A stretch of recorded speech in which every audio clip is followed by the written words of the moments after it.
ಸ್ವಲ್ಪ ವಿಚಾರ ಮಾಡು. ಈಗಾಗಲೇ ಭಾರವಾಗಿರುವ ನಿಮ್ಮ ಸಂಸಾರದ ಮೇಲೆ ಮತ್ತಷ್ಟು ಭಾರವೇರಬೇಡಿ ಎಂದು ಹೇಳಬಲ್ಲೆನಷ್ಟೇ. ಅಂದ್ರೆ ನಿಮ್ಮ ಮಾತಿನ ಅರ್ಥ ಏನು ಶ್ರೀಮಂತರೇ? ಸರಿತಾ, ಬಡತನದ ದವಣೆಯಲ್ಲಿ ಬೆಂದು ಬಳಲುತ್ತಿರುವ ನಿಮ್ಮ ಸಂಸಾರದ ಭಾರವನ್ನು ಸ್ವಲ್ಪವಾದರೂ ಇಳಿಸಬೇಕೆಂದು ಬಯಸಿದ ನಾನು, ನೀವು ಒಪ್ಪಿಗೆ ನೀಡಿದರೆ ನಿಮ್ಮನ್ನು ಮದುವೆಯಾಗಲು ಸದಾ ಸಿದ್ಧ. ಈ ವಿಷಯವಾಗಿ ನಿಮ್ಮ ಹಿರಿಯರನ್ನು ತಿಳಿಸಿದೆ. ನಿಮಗೆ ಬೇಕಾದಷ್ಟು ಹಣವನ್ನು ಕೊಟ್ಟು ನಿಮ್ಮನ್ನು ನನ್ನ ಅರ್ಧಾಂಗಿಯನ್ನಾಗಿ ಅದೇನು ಶ್ರೀಮಂತರೇ ನಿಮ್ಮ ಮಾತಿನ ಅರ್ಥ? ನೀವು ಶ್ರೀಮಂತರು ಹಣಕ್ಕಾಗಿ ನನ್ನನ್ನು ಮಾರ್ಕೊಳ್ಳಬೇಕೆಂಬುದು ನಿಮ್ಮ ಬಯಕೆನಾ? ನೋಡಿ, ಬಡವರ ಹೆಣ್ಮಕ್ಳಂದ್ರೆ ಶ್ರೀಮಂತರಿಗೆ ಶರಣಾಚುವ ಚೂಳೆ ಅಂತ ಅನ್ಕೊಂಡಿದ್ದೀರೇನು? ನಾನು ಯಾವಾಗ್ಲೂ ನನ್ನ ತನುಮನವನ್ನು ಒಳ್ಳೆಯವರಿಗೆ ಅರ್ಪಿಸಲು ಬಯಸ್ತಾ ಇದ್ದೇನೆ.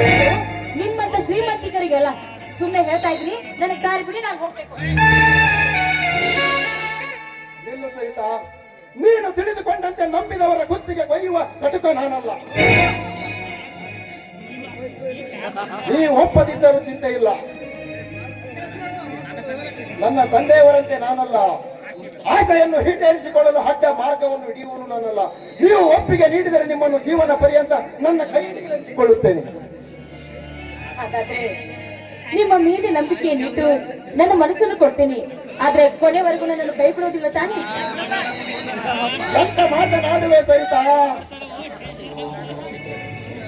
ಎಂದು ಹಿಡಿದ ಈ ಕೈ ಮುಂದೊಂದು ದಳ ಸೇರುವವರೆಗೂ ಬಿಡುವುದಿಲ್ಲ. ಈ ಅಡವಿ ಆಂಜನೆ ಸಾಕ್ಷಿಯಾಗಿ, ಈ ವನದೇವತೆ ಸಾಕ್ಷಿಯಾಗಿ, ನನ್ನೆತ್ತ ತಂದೆ ತಾಯಿಯ ಸಾಕ್ಷಿಯಾಗಿ ಮಾತು ಕೊಡುವೆ ಎಂದೆಂದು ನೀನೇ ನನ್ನ ಬಡು.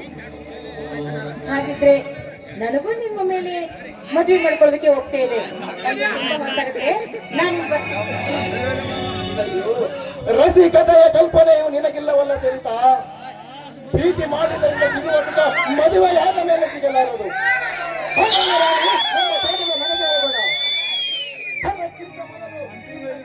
ಸುರಿಸೊಂದು ಸುಮಧುರವಾದ ಗೀತೆ ಅದಂತಾಗ್ಲಿ ನನ್ನ ರಾಜ.